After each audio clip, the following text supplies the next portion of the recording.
got that heat.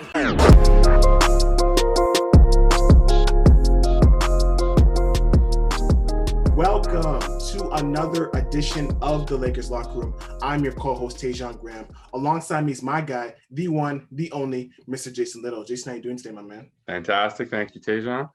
So we got another great guest for you guys here today. He's going to his fifth year at Nipissing, his first year in the Teachers College program, and a member of the men's volleyball team. Please welcome to the Lakers Locker Room, Jérémie Murray. Jérémie, how you doing today, my man? Not doing too bad. How you guys? We're good, man. Excited to have you on, man. So let's get right into it. So 2020 was obviously a mess of a year. We're over halfway through 2021 now. You know, looking back throughout the whole time, you know, what's the one thing you would say you learned about yourself during the quarantine, you know, everything that happened throughout the year and all that? Yeah, I think one of the big things that you learn as especially as an athlete, like your whole life, like the last, 4 years, it's always been you're with the team. It's always with the team. Everything you do is with the team. One thing with COVID is all of a sudden that team's kind of gone. You know, you're still there as a team. You can still, you're still talking to each other, but you're not spending every day with them anymore. And you got to really learn, like with COVID, and really like myself kind of taught me to kind of like I found roommates where like none of my roommates are on the team. They're all a couple guys put on their lacrosse team, and then so it's just kind of get some friendships that are outside of the team and kind of give an outside perspective, because oftentimes like when you're in a team, you kind of have that mentality of, like that's your whole life is sports all the time. It's sports and then school. So you got a couple friends from, classes, and then all your friends are sports.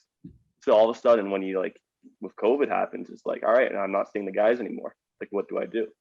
And I think the big thing is at first, you're always kind of like, well, like mentally it's kind of tough on you because you got nothing.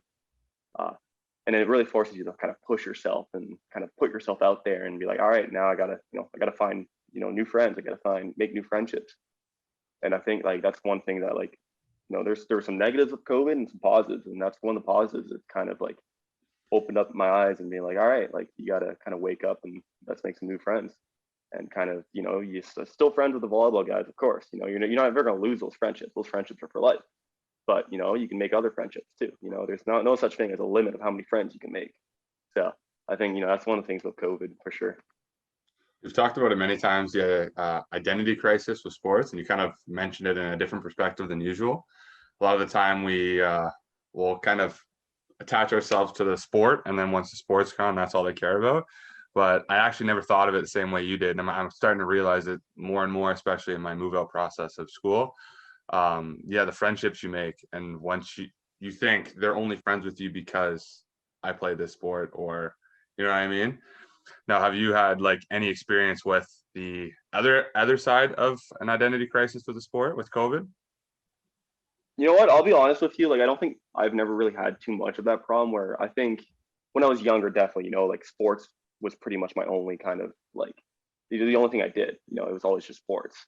But I think like the last couple of years, when you're starting to come to university naturally, like sports are that big thing, but then, school also gets up in there. So I don't think that identity crisis is as big as like you'd think all the time.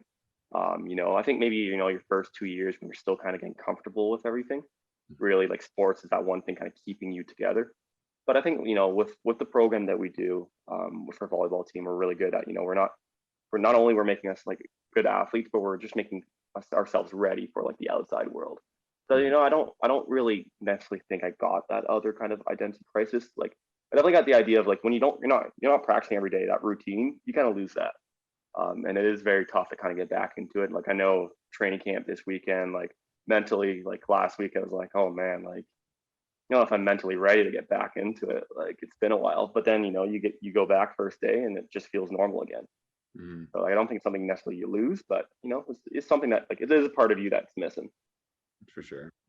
I definitely find with the volleyball culture, for sure, you guys are just different when it comes to your relationships with each other. I know with, especially in basketball, it can be very cliquey, and a lot of other sports can experience that. But I've always noticed walking down the halls, it's like every one of you guys is like best friends with each other. And it always seems like, you're always in the loop of everything. So I give you guys huge kudos for that. Yeah, and I think that just all comes down to the sport itself. Like basketball, I guess like you can be a star player and kind of do your own thing. Volleyball, like even if you're a star player, like you can't do your own thing. Like you have other guys. Like in volleyball, it's 3 passes. Like one guy's got to pass, the other guy's got to set you. Like you have 2 guys you got to at least lean on. Like you can't do everything yourself. And I think that kind of comes down to, same thing as soccer. Soccer, you can grab the ball and try to run it the whole way by yourself. Like it's not good, but you can do that. Volleyball, you can't. Like you can't just do everything by yourself. So I think like by having to lean on each other, it kind of gets those really close friendships. As someone who's been at Nipissing at the time, for 4 years, this is your 5th year here.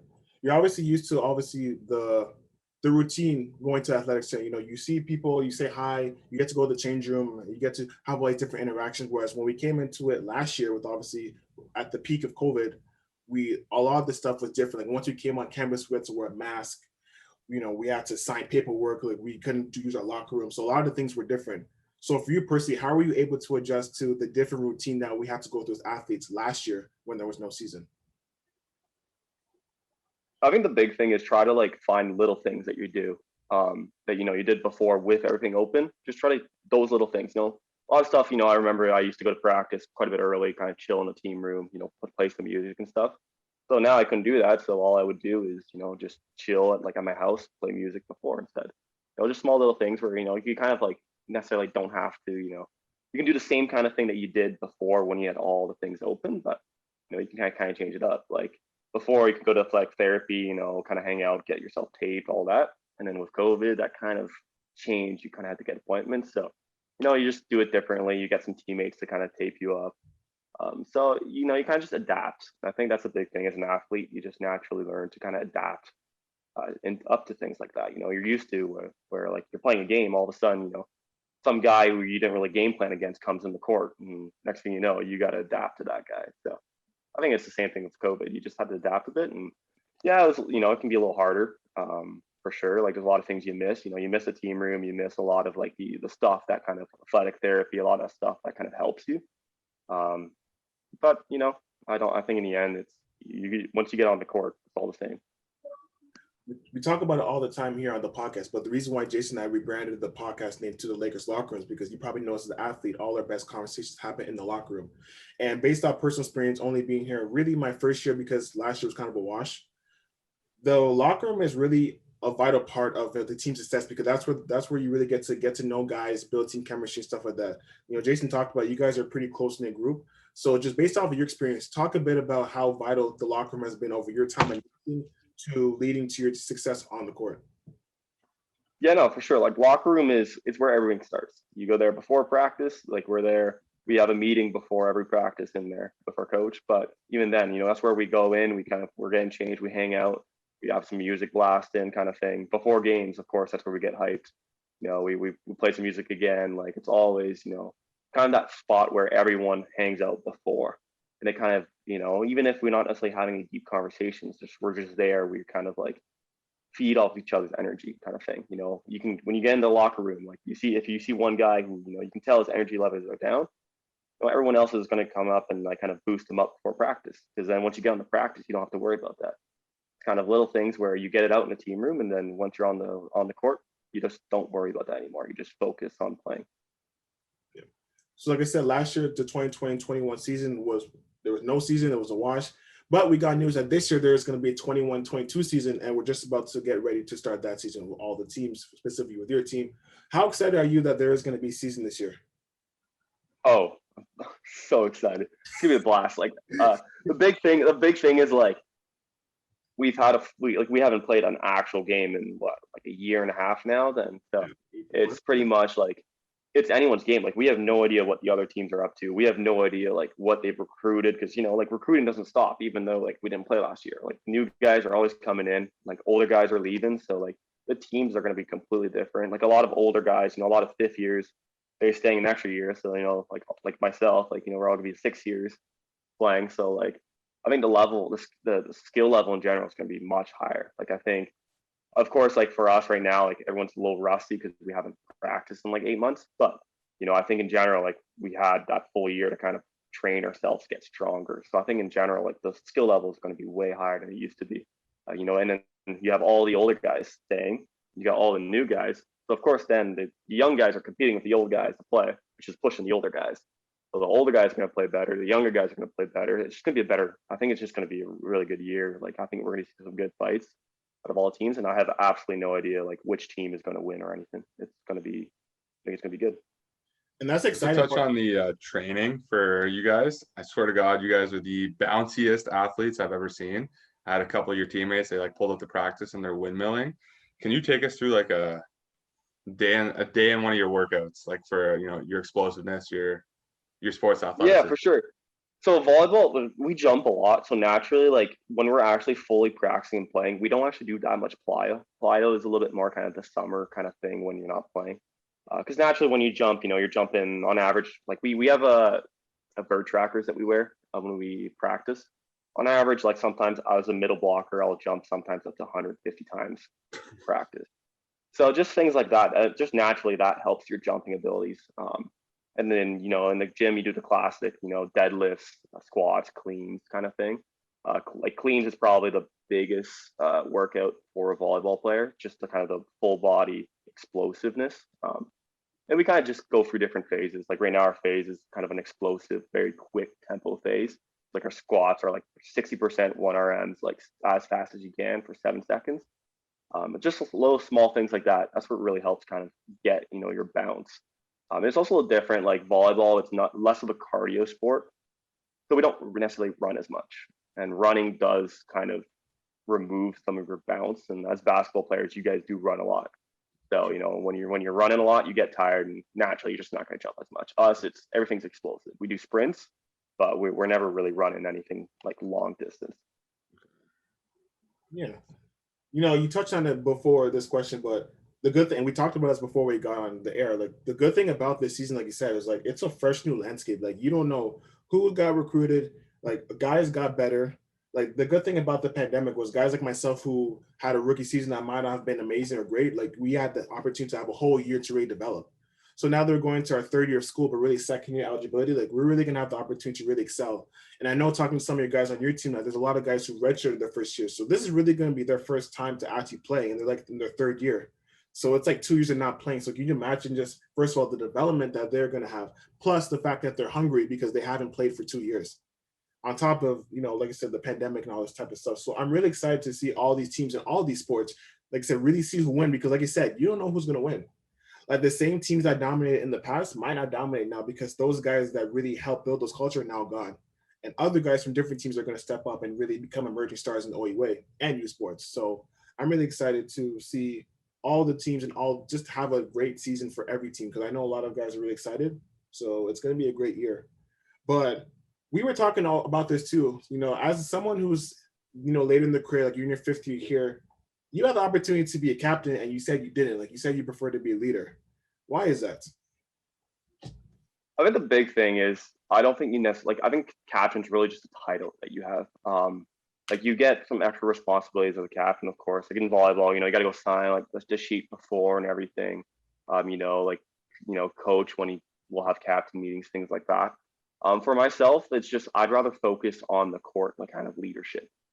That's kind of my thing. I've never been a big off the court leader kind of guy. For myself, I've always been very kind of, you focus on kind of yourself off the court. Once you're on the court, then all of a sudden, I always been, and I've told my coach this before, I like to lead by example kind of thing. I mean, I'm not the guy who, like, one of our big themes for our team is keeping accountability.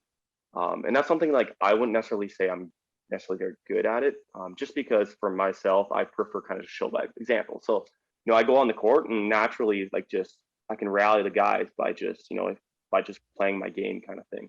And of course, I can go out there and push all the guys. And as an older, as I've been there for a couple of years now, that like, the younger guys is when we go to practice and I notice anything, I can kind of just coach them through things too. I don't think you necessarily need to be a captain to kind of help coach. And it's really just being a leader on the court. That's kind of what I want to do. But for me, captain's really just kind of a term. And you get some extra responsibilities. For me, I'd rather just be a leader and kind of focus on, the sport. I totally agree with what you said, because like you said, like the captain is just a title. Like it's really just the C on your chest. Like you can have the C on your chest, but like, does that really mean you're the captain in terms of, like you said, and we talked about this off the air too, like in terms of being a leader, like leaders have to have like the intangibles. Like you need to be able to, like you said, you can also show lead by example, but you also sometimes have to be vocal. Like you have to be able to rally the troop. Like you need to have that respect in the locker room. But like you said, the respect in the locker also starts with, like you said, showing it by example, because no one's gonna wanna, even if you're the captain, you have like the senior chest, as coach says, like no one's gonna want to follow you if you're like the last guy at practice, the first one to leave, slacking off in weight, not playing hard. Like no one's gonna really look at you like a real captain, because like, okay, bro, like yeah, you're named the captain, but like, are you really the captain? Like, bro, like you're really here for yourself, and you're not trying to put the work in.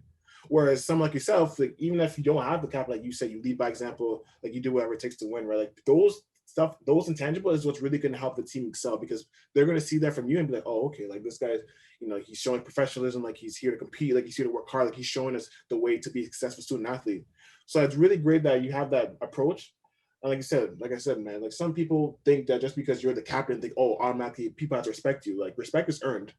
Like you don't just come into practice and think that, oh, man, have to respect you right away. And we had this conversation last year too, is that when you come into, and you might agree with this too, like when you come into your first year, if you're like the guy on your team, whether it's basketball, soccer, hockey, football, like you have that kind of entitlement thinking that, I was the big shot at my school, I'm coming here now, people should automatically give me that respect. It's not how it really works. Like once you, like you're probably at the top of the totem pole in your high school, but then once you come into university, it's a whole new different setting. So now all of a sudden you're at the bottom of the totem pole and you have to work your way up. So I think it's really important that as leaders, that you have to let some of these guys know sometimes who might be entitled, who are trying to show, who are trying to do those things, like, yo, like you gotta put the work in to eventually get the respect. Like you might get that simple respect just as a human being, just because anyone that's a nice person would like to give that simple respect. But you just have to let them know, say, listen, bro, like you gotta come here, you gotta work hard, like nothing's gonna be given to you, like you can't just come in and just slack off, because that's not acceptable here. And I think like, Yeah, for sure. I think by showing by example, like, like like I said, you don't have to be have to see in your chest to show that. It's like the Yeah, conversation of what's the difference between a manager and a leader, right? Like Yeah. you can be titled as a manager and not do your work, like do the actual work, hand off all the tasks to your employees and whatnot, and just make your salary, or you can lead and actually help excel your department or whatever it is you're working for, right? There's the difference between one's going to be successful and the other's just taking advantage of a title. And I think the other thing is just like, doesn't matter what year you are, you can be a leader in first year. Like I've seen guys on our team where they come up first year and they bring, a lot of leadership qualities. Sometimes, some of these guys, they might not always be, you can tell they're first year. So of course, they're not, fully there, skill level wise, but they're still pushing everyone else, and that doesn't matter. You don't have to be necessarily like, there's a big difference between a first year and a fifth year when it comes to skill. A fifth year is going to have so much more experience and everything, but a first year does have different point of views. So they can bring a certain point of leadership that, the fifth year maybe didn't see. So, and then the other thing is a first year can push a fifth year. So like I was saying earlier before the pod started, is, first year comes in and is just like going hard at the gym. This fifth year who, hasn't really been working out, all of a sudden they're going for the same spot in the court. So now coach is looking at, okay, the first year, skill wise, he's a little bit more rusty and, not fully kind of developed yet, but he's put in much more effort than the fifth year who's, who's kind of plateaued. He hasn't really gotten better. It's like all of a sudden now you got that fight between both. And then, you got to see is the fifth year going to kind of take, the first year's invitation to kind of step up and push himself, or, is he just going to kind of let the first year kind of take his spot? Just small things like that where all of a sudden, that first year, even though like he's not necessarily a leader or a captain on the court, all of a sudden he's showing leadership quantities. So, there's things like that happen all the time. Mm-hmm. No doubt. What do you think it's going to take for you guys to really take that next step? Because you guys have been to the playoffs. You guys, I think you probably won a couple of games in the playoffs. But in order to really reach the top of the top, with winning an OUA championship, going to nationals and winning a national championship, what do you think it's going to take for you guys to really take that next step this year? Yeah, I think that really comes down to like just consistency. Like we're one of those teams where when we play well, of course, we can compete with any of the, the top teams in the OUA. Like, and that's just kind of the reality of, a sport like volleyball, where if any team plays well, they can win. The difference between, let's say MAC and, us is MAC is always going to play well. When MAC plays bad, they're still playing better than, our average. When we're playing well and MAC's playing well, it's going to be pretty close. It's always going to be, we've had very good close games with MAC. Same thing with like, let's say U of T. We've always had very close games with them. And U of T, I think they finished second at OUAs last year, 2 years ago. So, things like that where it doesn't really necessarily matter, but it's just kind of that consistency, and the experience. So the big thing is a team like Mac has a lot of confidence when they come on the court, especially when it comes to playoffs. They have that experience. They've won OUA, like they've won nationals, like they know how to win. A team like us, like we won the collegiate nationals back in 2012, but none of the guys on our team currently are from 2012, of course. So it's kind of, we don't have that winning experience, I would say. And I think it's slowly getting there with the fact that we've made the playoffs the last 2 years. Is we're slowly getting where we're getting that kind of confidence in our team, and naturally, like the confidence kind of transfers over. So let's say your 5th year kind of goes to nationals or stuff. They have that confidence. It pushes over to the first years. It kind of just always moves forward. And like teams like Mac, a lot of those guys on Mac, they've never gone to nationals, but they automatically have that confidence because they're playing for Mac. So it's kind of the thing where, I think once you start getting that confidence, it's going to be like, all right, we're playing for NIP. Like automatically, you're like, all right, we're going to nationals kind of thing. It's you just get that winner mentality where it's like, all right, like it doesn't matter, like we're a good team. Like we can make it nationals no matter what. Like, oh, you get a bad game, who cares? Like, you just get that confidence and, it kind of pushes you through where like you get one bad game, but you just bounce right back. So, like the thing right now is, I've noticed it from my first year to like even, 2 years ago, that big difference where, you lose a game and sometimes, you lose a couple more games. It kind of just keeps going, and then when you win games, you kind of get on that winning streak. But a team like Mac, they'll win games, they might lose one, and then they'll win games again. They're not going through these streaks. And like, I think that's something as our team, like once we get kind of more, comfortable with being in like tight, like hard situations like playoffs, you're going to kind of remove that. You lose a game and then you just bounce right back. And that's the big thing. It just comes down to, I think, getting those playoff experiences. And you can say the same thing with a lot of professional sports. Let's say NBA, like the Raptors before they won, their NBA finals. They were always never good in the playoffs.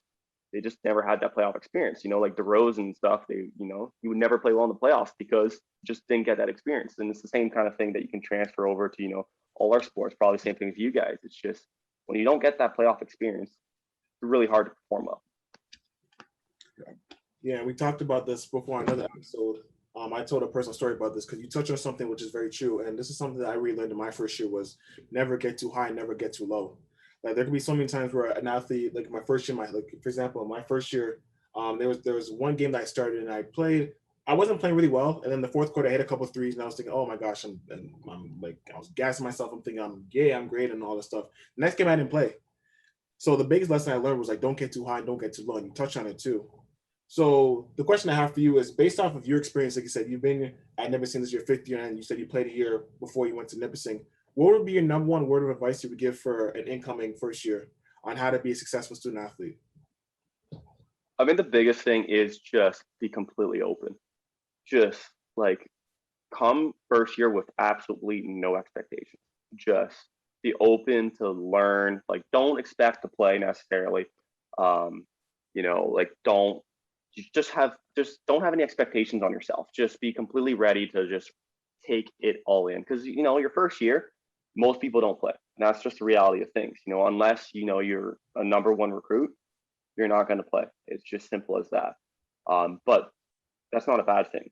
You got to take that full year and just learn everything that you can. But like if you're not playing, that just gives you more time to learn. Simple as that. You can watch a lot of like the big thing is just watching sports. If you're on the bench and you're just paying attention to what's happening, automatically you're learning a lot more than almost the guy's playing. The guy's playing, you're playing, you're not thinking about things like that. When you're on the bench, you get to think. So the big thing is, of course, just pay attention. And that's one of those things where, when I was, much younger and I remember, kind of grade 7, grade 8, I didn't make the volleyball team. I was terrible. I was absolutely terrible. But, I was always kind of paying attention and I was able to make the practice teams. And then slowly I started to get better. And then by 16U, I made it competitive, I played club and everything. And then, I started to play it much better. But, I never had kind of that expectation of, oh, I need to play well. It's kind of like, all right, like I just want to get better. And the big thing is just watching a lot of, just watching sports, watching your teammates, watching, professional higher level. And, when you're coming in the first year and you're coming in, if you're not like necessarily, let's say a star recruit and you're not playing, the sport that you're going to watch compared to what you played in club, it's going to be a much higher level. Like, volleyball and youth sports is completely different than volleyball and club.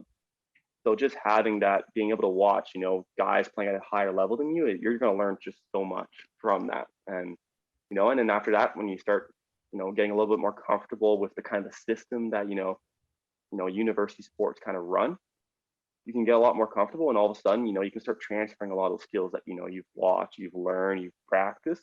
And then all of a sudden, next thing you know, once you hit the court, you're ready to play. I love that.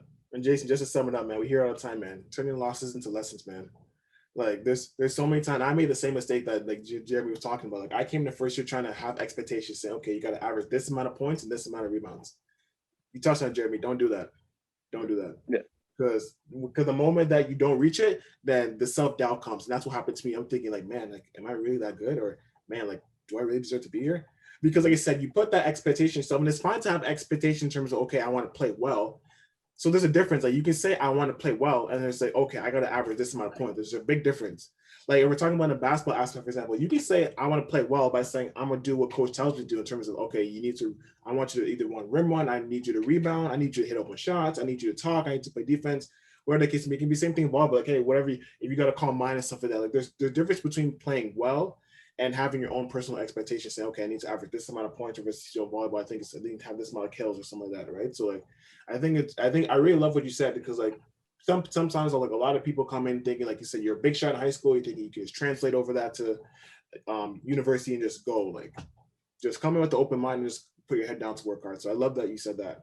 But yeah, and I'll try to add on what you were saying about like kind of like expectation of point, let's say like points per game kind of thing like that. And you can have a good game and not necessarily have the best stats kind of thing. Yeah.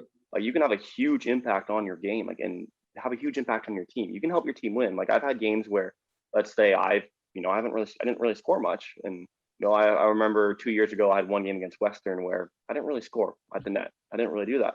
But what I did is I went on the service line, and I think I served probably about 30 balls that game. I went on like 2-11 serving point runs. And like I was terrible. Like I just didn't have any kind of offense, but I still was able to find other ways to kind of, and when you look at the stats, it's like stats weren't great. If I look back at the game of stats, it's like you wouldn't notice that, I really had an impact on the team. right. But like if you look at the game tape, all of a sudden you kind of see a different kind of story to it.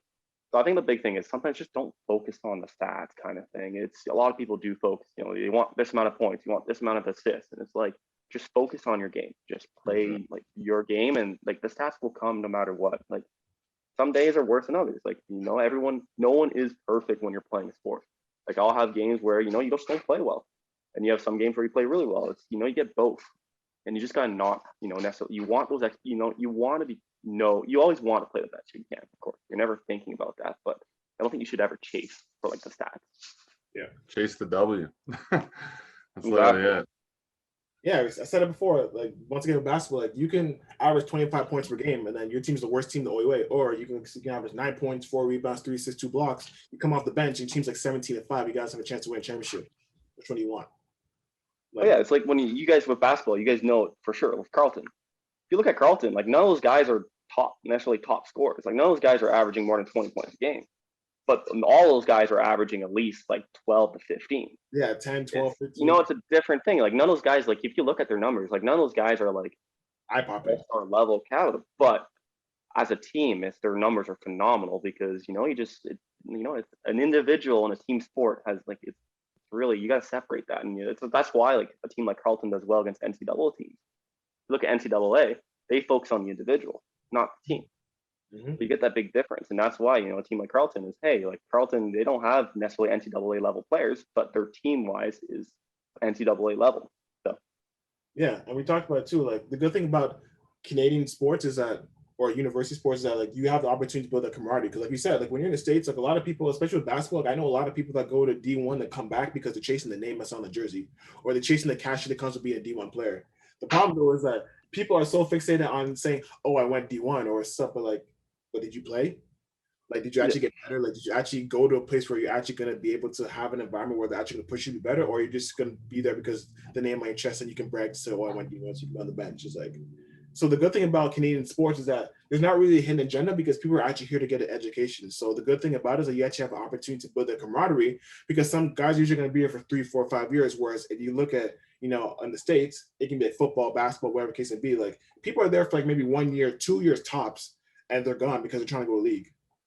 Like, so a lot of guys like I said are really focused on themselves because they know that, hey, like, why do I gotta really care about the team? Like, I know I'm going number 1 in the draft. Like, what are you doing? Like, you're gonna still be here. Like, I know I'm going to league, right? So, and that's what I love about Canadian basketball, Canadian volleyball, all these sports. Is like, yo, like people don't have that mentality because people are actually here to get education. So you're actually gonna have an opportunity to build those relationships, and no one's really gonna have those hidden agendas. Like, okay, I'm trying to like people are obviously gonna aspire to go pro, but when you're in your first, second, third year, like you're not thinking like that because you're actually trying to like get better and win, right? You're not trying to go to the league after or go pro after, right? So.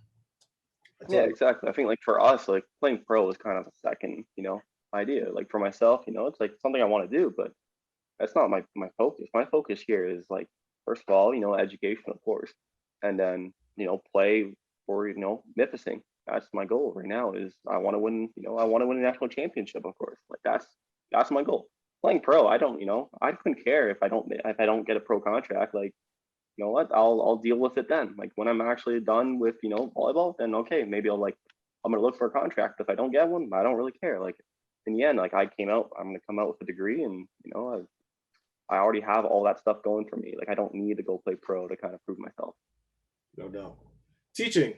So you're obviously in your first year in BEd, and we talked a little bit off it before we come to air, but what made you want to become or try to pursue become a teacher?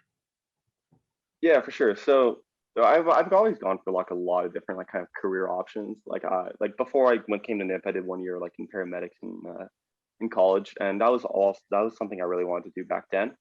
But I think the more that I've kind of gotten older and kind of played volleyball, and like now with my age, especially with like so I have a summer job where like I get to kind of teach people. Like I sell golf clubs, but a lot of times I end up actually teaching people how to swing a golf club.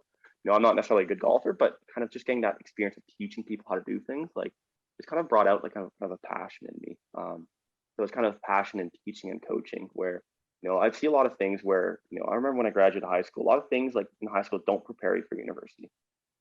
It's just like I remember in high school, they're like, oh yeah, university is gonna be way harder and all that. And the reality is I found high school was harder. And the reason for that is university, it's completely individual. You're down to yourself. It's one of those things where, like if you hand something in late, teacher doesn't care. Like they'll just take a grade off or something. Like it's kind of they're not there to like they as a Nipissing, they do care for you. Like that's one thing I do like about Nipissing compared to let's say a bigger school. Like if I went to Ottawa U, it'd be a little different. Like here they definitely do, like they know you by name, they definitely do care. Like they'll kind of wonder what's going on if you hand something in late like that and you don't usually do it. They'll be like, okay, what's going on? But in general, naturally, university is very individual. It's kind of you're down to yourself. You're in your own, and it's something that like high school doesn't prepare you for. High school is always okay. When you get to university, teachers are just gonna ask to do this. And the reality is no. Once you get to university, like teachers, they're there to teach you, and that's pretty much it. Like a lot of them do care about you doing well, but they're not going to chase after you. And I think that's the same thing when you look at club sports and let's say university sports. It's club sports, your coach, your parents are paying for the coach. So the coach has to coach you. Once you get to university, the coach doesn't have to coach you if he doesn't want to. He can cut you off the team. He doesn't care. And it's kind of that thing where you have to realize what you're doing now. It's like you have to actually focus on what you're doing. You have to push yourself to kind of prove that you should be on that team. Same thing in class. You got to prove yourself that, you should graduate. You should do well in school. And I think, that's kind of by trying to teach that a little bit more in high school. That's kind of what I want to do is kind of get people ready to kind of, transition between kind of high school, university, or also kind of transition them like if they don't want to go to university. Because that's the big thing is a lot of people push you have to go to university. In reality, you don't. You can go to college, get a career. Like I know a lot of my friends went to college and they're already working careers, making great money. So it's kind of like you don't have you got to find everyone's individual and you got to find what everyone wants to do. And I think like that's the big thing is kind of when you're teaching, like of course you have this stuff that you have to teach, but everyone's individual. You got to kind of teach everyone a little bit differently and kind of let them create their own expectations for themselves. Like don't push them to do anything. Just let them, find what they want to do. No doubt. I'm curious, guys. This question just popped in my head because everyone's really different. Like I know my answer, but I'm curious for you. When you were in high school, or even elementary, what type of teachers were you more drawn to in terms of like that helped you with success? The ones that were super strict, or the ones that were like really personable, like really use like real life stories to connect with you? Like which one for you did you prefer when you were younger? I definitely like the teachers that like I wouldn't necessarily that were super strict. I like the ones that like you said, a lot more personable. There's a difference between someone teaching and just kind of reading what they teach, what they have to teach. You know, anyone can teach what they have to teach. It's in the end, like you have a curriculum, like you're just teaching, like you know what pretty much what the Ontario government tells you to teach. Anyone can really do that. The hard part of teaching is teaching it and getting people to be engaged, getting people to enjoy what you're teaching. And then you get some teachers, like I remember in high school, you have some teachers that are all, of course, they love what they're teaching. They have a passion for it. And for myself, I have a passion for sports. I have a passion for this. So for me, like this, I have a passion. So of course, I want to teach people about my passion. That's kind of, once you have a passion in something, you're going to want to tell everyone about it. And that's a kind of speaking on that last question too, is why I want to teach. I have a passion and I don't want to keep it for myself.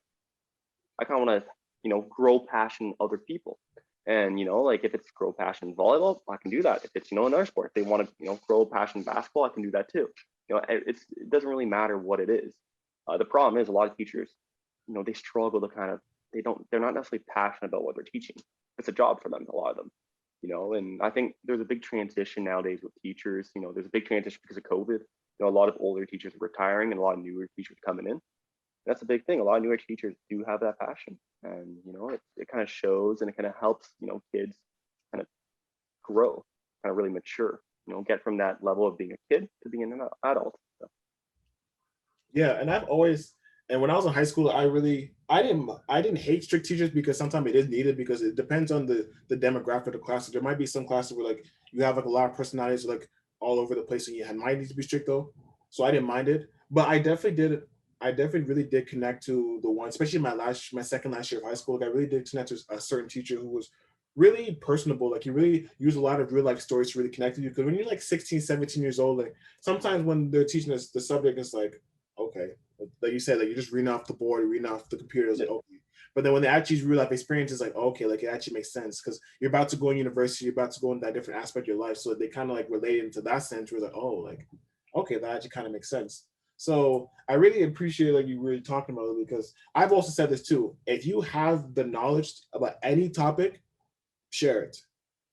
Like there's no use in having the knowledge and then keeping it for yourself because okay, what good are you if you've been blessed to have this knowledge, but you're not able to share it to the next generation? Like, what are you really doing? Like, are you really using the knowledge that was meant? Because knowledge is really meant to give back to other people and keep sharing it, right? Like, the more knowledge people have, like the better, right? Like if you're a type of person that wants to keep getting all this stuff, whether it's like knowledge or money, whatever it keeps me, keep it yourself and like what good are you? You know what I'm saying? Like, what good are you if you're gonna have all this stuff and not share it? Like, I don't understand why some people don't do that.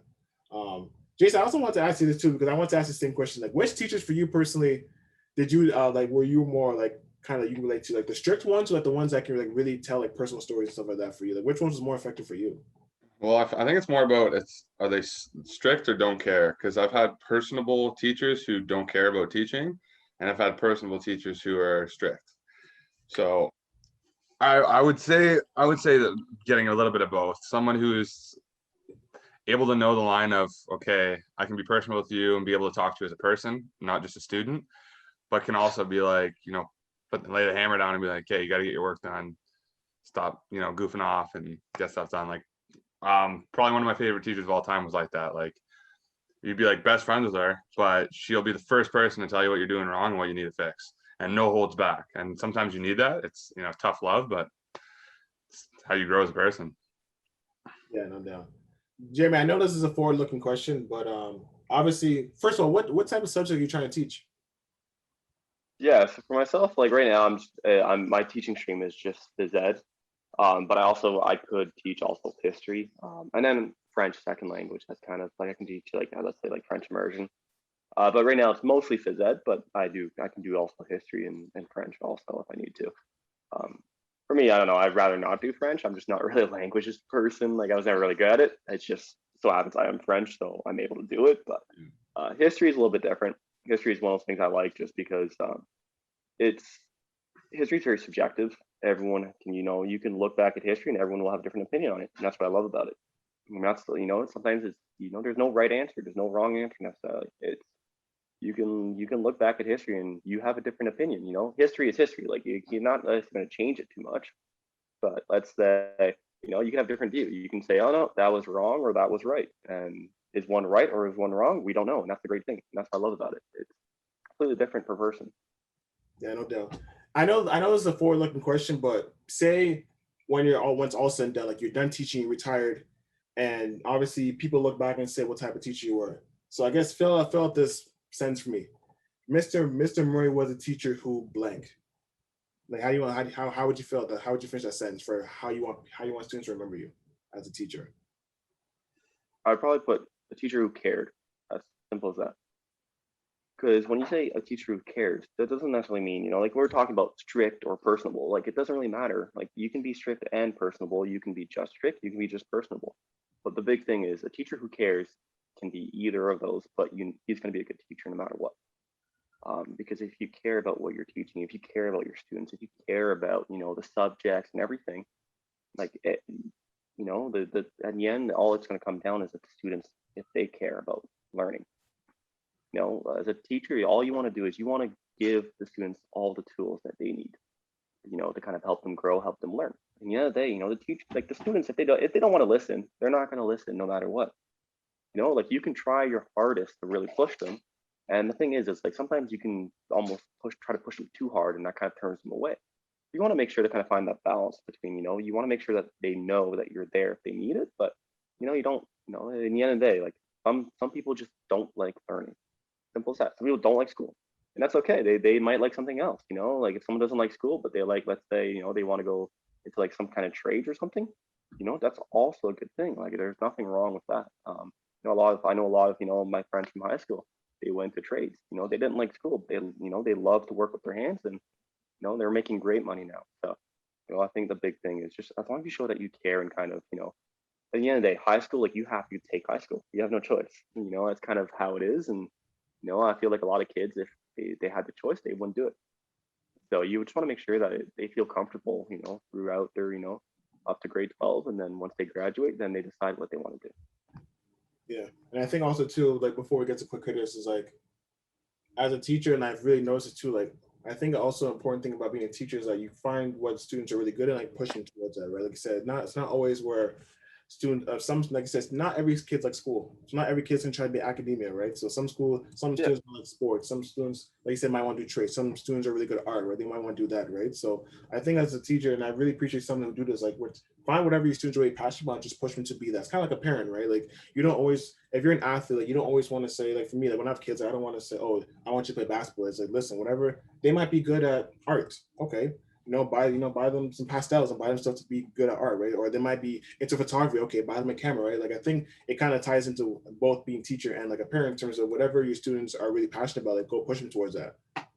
And I think those are the type of teachers that really have the most resounding impact, and the ones that have students come back to say hello is because like they actually saw what they were interested about and actually put everything towards helping them, see that vision, right?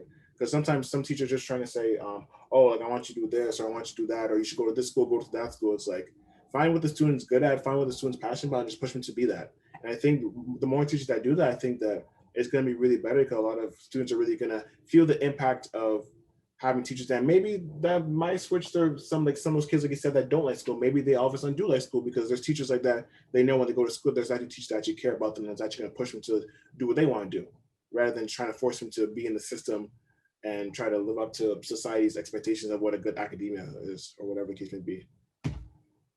Yeah, and like to add like a personal experience on that, like I didn't want to go to university. Like I graduated high school, I didn't want to go to university at all. I wanted to go to college. Like it was either going to be trades or like I wanted to go into paramedics. So that's what I did. And then the reason why I came to university was pretty much sports. I was recruited here, and then last minute I decided to go to college. After a semester of college, I was regretting it so bad. Like I love my program in college. Like I loved it, but I just regretted I wanted to play university sports. And I'll be honest, like my first 2 years of phys ed, I didn't like. I was not a big fan of it. Like I found it boring. Like a lot of stuff that I was taking phys ed, I already learned in college, like physiology, anatomy, all that stuff I already learned. So I put zero effort, and my grades were not great either. But then all of a sudden, kind of third, fourth year hit, and all of a sudden, like you kind of give a choice in your classes, and I started taking, like, I took a coaching class, took all of that, and all of a sudden, like, a lot of things that, I didn't think I was interested first, and all of a sudden, I started to get interested. And that's one of those things where not only, like, it's also, that comes down to, I was just maturing also. But it's just like sometimes, sometimes the first, year or two of university might not be the best, but all of a sudden, you get your third and fourth year, and all of a sudden it's something that you're super interested in, something that you have a passion in. So, like, a big thing is sometimes you never know, like, something that you might not like at first will turn into something that you really do enjoy. No doubt. Well, Jérémie, man, I really enjoyed this conversation, man. Like, so thank you so much for coming on. I really appreciate, just your knowledge about everything. Like, you really had a different outlook on a lot of things I never thought about. So I really appreciate you coming on and sharing your story. I think it speaks for Jason too, which is Yes. Yeah, thank you for the story, man. So now we're getting to our quick hitters. So this is the part of the podcast where we ask our guests a question that's answered as fast as possible. So Jason, you have the questions ready? All right. Yes, All right. sir. Okay. So Jérémie, first question: who's your favorite musical artist? Oh God, too many. I can't even think of one right now. I'll go J. Cole. Oh wow. Okay. Artist or a song you have on repeat? First song on repeat. God, man, why you gotta do the music choices here? Like, I got like 3,000 songs on my phone here. I don't even know.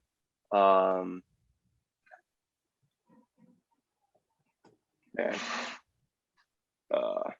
I can't even think of one right now. Honestly, like, I'll be honest, I can't even think of a single song. It's all good. When you said J. Cole, like Bobby's new album, like Pride is the Devil, like any new songs? Like, Man, I'll be honest with you, I'm terrible with song names in general. Like, I'm just not good with those. So I just listen to music. I don't really necessarily follow like the names of the songs or anything. I just kind of chill. okay, well this one might be a hard one for you, but all-time favorite album. All-time favorite album.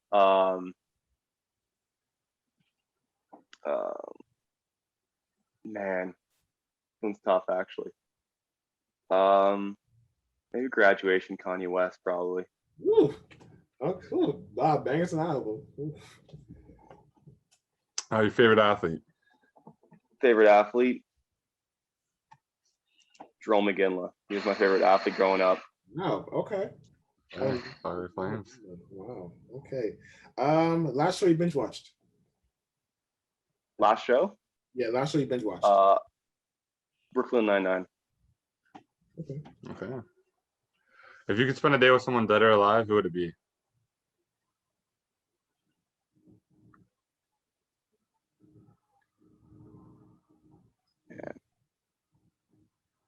I don't know. Keanu Reeves, probably. Seems like a pretty sweet dude. Okay. This is a personal one for me, so I have no idea how you get into it. So, Jérémie, do you like pineapple on your pizza? No way. Oh yeah, it's another one in the books, Dejan. Check that off. I think I'm still leaning though, but we'll do that later on. But next question. Okay, milk before cereal or cereal before milk? Cereal before milk, of course. Okay. How much milk do you know you need? Like, you got to put your cereal first and then realize Dejan, how man, much milk. how do you know? You just know, like you just know. No. Like, I'm that guy who I don't put much milk anyways. I just put just enough, because like, or else you put too much and it gets soggy. So. Oh, yeah. No. Soggy cereal. Just load it up. Load it up. No. Next question. What's one thing people don't know about you? Oh, God. Oh man, this is a good one. Man. I'm trying to think. Let's see how old of the story I can go.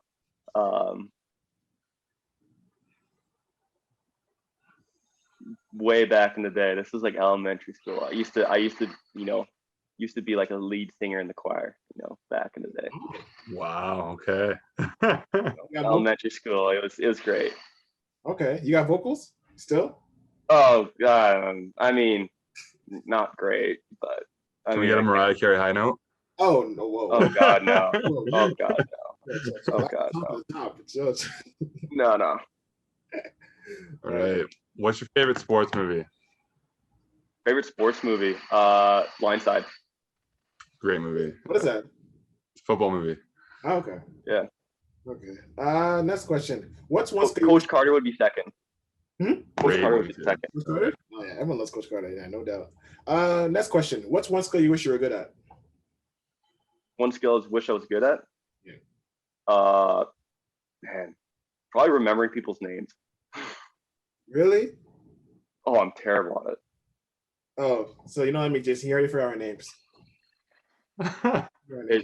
Well, I can see your name at the bottom, so it kind of helps. I mean, Take on yeah, and I know your name. I'm just saying, like, it's just like this one of those skills where, like, I don't know how people just like they hear a name once and just remember it. Like, I'm really good at like remembering if I drive somewhere, I can remember how to get there. But like street names, no way. Like, good memorization. That's one thing that like I wish I just had.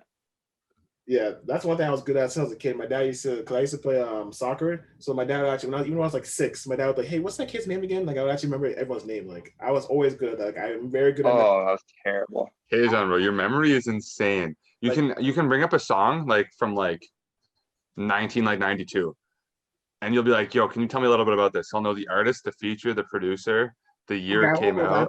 But I'm very good at remembering lyrics. I'm very good at remembering names. It's creepy, but I'm very good at remembering people's birthdays. Like, when I was in 4th grade, there was a graphic that was like balloons like January, February, March, and I would actually study it every day. So even to this day, people who I haven't seen in 7 years, like, I still know their birthdays. Oh man, dude, I can barely even remember my family's birthdays some days. Like, I always end up remembering it. So like I never have to worry about actually forgetting them. But like some days I'm just like, if you ask me the question quickly, I'm like, I gotta think of it. Yeah, like, and I'm also very good at remembering license plates. Like, I'm very good. Yeah, I'm good at like visually. I'm good at remembering people's faces. I'm good at remembering like if I drive somewhere once, again, like I said, I can drive there pretty much. I don't need any GPS. I can remember exactly visually. Like I can close my eyes and visualize exactly every single turn, but exactly, yeah, I can't remember names. Me too. And I can also remember. I don't know if you can do it too. Like I also remember like what people are wearing. I'm very good at remembering jerseys. For some people can't remember jersey numbers.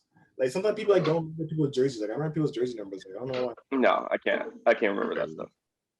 Don't you wear number 9? No, you don't. You don't wear number 9, do you? What do we wear? Me? Oh, I've been all over the place. I've wore 7. I've wore 5. I've wore 9. Oh, you have worn 9. Okay. Yeah, I've kind of just changed every year. Like I don't know. I don't really have a specific number I like. I kind of just switch it up. I don't. Yeah, I'm switching to 12 this year. I wore 13 my first year, but Q's gone now, so I'm changing to 12. So. Yeah. Jason, you got question number 12. Okay, so in an alternate universe / timeline, it's the same you, but like different life path. At any point in your life, what would you be doing? What was something you would change? If it was different me, I'd probably be in some kind of career. Like I'd probably be in some kind of like trades or something. Probably. Okay. Like, I don't know. Go ahead. I don't know. Like probably I don't know. I'm like an electrician or something like that. I don't know. Anything with kind of any kind of manual work probably. Okay. Cool. Final question. If you could tell your 18-year-old self one word of advice, what would it be?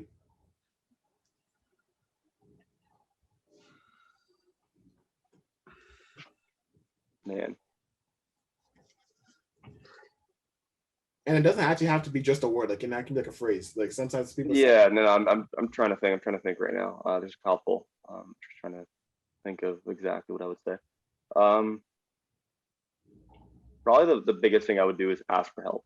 That's the biggest thing I would tell my 18-year-old self. Ask for help. Something I still struggle with even down to this day. But I think if it's something that I would have figured out, when I was 18, I think it would have helped a lot. How old are you now, by the way? Pardon? How old are you now? I'm 23. 23? 23. Not bad. Yeah. Oh, so what are you 98? Yeah, I'm 98. So I'm not too old, but we're getting there. You're 2 years older than me, Jason. So like, it's all good. Yeah, we're good. We're good. Yeah, no. But that's all the time that we have. So Jeremy, man, appreciate you coming on, man. Really enjoyed your stories. It's fun. Thank you for coming on, man. Yeah, I'm glad you guys had me on. Always a good time. Nah, no doubt. And that's a wrap on another edition of the Lakers Locker. I want to thank our guest, Jérémie Murray, for joining us. You can find the videos interview on YouTube and listen to the full interview on all podcast streaming platforms. Peace.